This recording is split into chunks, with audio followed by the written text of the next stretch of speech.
Have you ever walked into a store and felt like something was just off?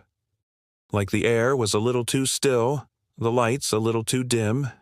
Today, we're diving into a story that starts with something as ordinary as a sale, but ends with a chilling mystery that's never been solved. This is the story of the sale signs written in blood red ink. Our story takes place in a small, unassuming town, the kind of place where everyone knows everyone and nothing much ever happens. At the heart of this town was a department store called Miller's Emporium. It had been there for generations, a reliable old building filled with everything from clothing to hardware. It was a community staple. One crisp autumn morning, the townspeople woke up to a surprise. Every single window of Miller's Emporium was plastered with bright red signs. "Sale!" they screamed in bold, jagged letters. "Everything must go!" This was unusual. Miller's rarely had big sales, and when they did, they were announced weeks in advance. This felt frantic. Curiosity got the better of everyone. A crowd started to gather, their breath misting in the cool air. Pushing open the heavy oak doors, they were met with an astonishing sight. Inside, it was a sea of red. Every single item in the store, from the finest china to the most mundane box of nails, had a handwritten price tag dangling from it. And every single tag was written in the same shocking, vibrant, blood-red ink. The prices were unbelievable. A $50 coat was marked down to $5. A $100 watch was just $10. It was a bargain hunter's dream come true. People started grabbing items, their initial unease replaced by the thrill of a good deal. The store, usually quiet and orderly, descended into a frenzy of excited shoppers. But some of the longtime employees felt a growing sense of dread. The store manager, a man named Arthur Gable, hadn't been seen all morning. This was unheard of. Arthur was a creature of habit, always the first to arrive and the last to leave. His office door was locked, which was also strange. As the day wore on, a few people started to notice something peculiar about the red ink on the tags. It wasn't flat like regular ink. It had a strange, slightly raised texture, and in the bright store lights it seemed to have an almost organic sheen. An employee named Clara, who'd worked at the store for 30 years, picked up a tag. She ran her finger over the lettering and then, on a whim, brought it to her nose. A faint, coppery smell hung in the air, a scent she couldn't quite place but which made the hairs on her arms stand up. The shopping chaos continued until midday. People were lining up, their arms full of discounted treasures. But the cash registers were empty. No one was there to take their money.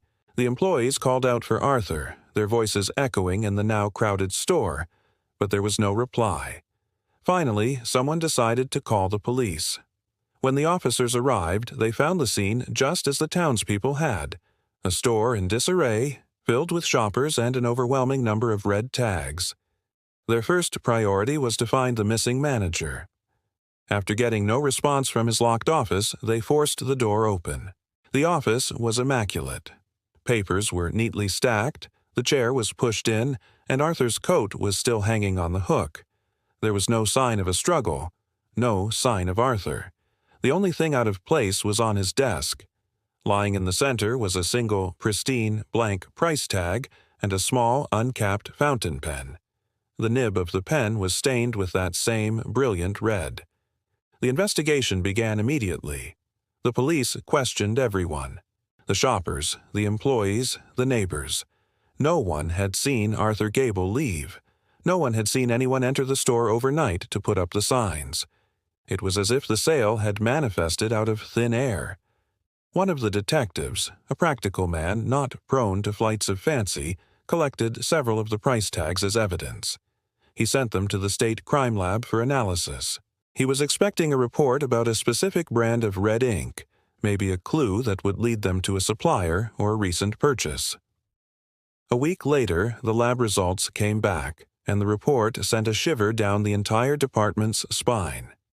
The analysis was conclusive. The substance used to write on every single tag in the store was not ink. It was human blood. Type O negative. The case took a horrifying turn. Suddenly, this wasn't just a strange prank. It was a potential crime scene. The entire store was now under investigation.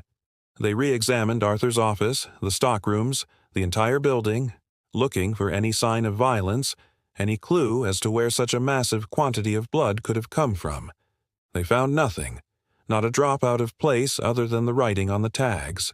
The police then looked into the store's supply orders, thinking maybe Arthur or someone else had purchased a large quantity of red ink for a promotion. They went through months of invoices and records. The store had ordered blue ink, black ink, even green ink for their regular pricing guns. But the records were clear. Miller S. Emporium had not ordered a single bottle of red ink in over 5 years. This fact only deepened the mystery. Where did the blood come from? And where was Arthur Gable? His blood type was A positive, so the blood on the tags wasn't his. The police ran the blood type through every database they had, but it matched no one in the system, no missing persons, no known criminals. The town was gripped by fear.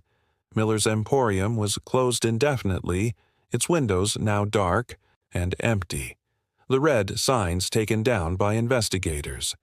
Theories swirled around the small community.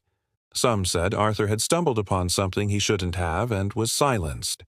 Others whispered that he had made a deal with something dark, sacrificing something, or someone, for one last massive sale before disappearing. The more superstitious townspeople claimed it was the work of a ghost, an old spirit tied to the building, finally making its presence known. Years have passed since that day. Miller's Emporium never reopened. The building still stands, a silent monument to the bizarre events that unfolded within its walls. Arthur Gable was never found. He was declared legally dead 7 years after his disappearance, but his case remains open. And the biggest question of all remains unanswered. If the blood didn't belong to Arthur, and it didn't belong to anyone in any database, then whose was it? And how could one person, or even a group of people, possibly produce enough of it to write on thousands of price tags, all in a single night, without leaving a single other trace behind? The sale signs written in blood-red ink have become a local legend, a chilling reminder that sometimes the most mundane things can hide the darkest of secrets. What do you think happened at Miller's Emporium? Was it a clever marketing ploy that went horribly wrong, or something far more sinister and unexplainable? Let me know your theories down in the comments. Thanks for watching, and if you enjoyed this dive into the unknown, don't forget to like this video and subscribe for more mysteries. Stay curious and stay safe.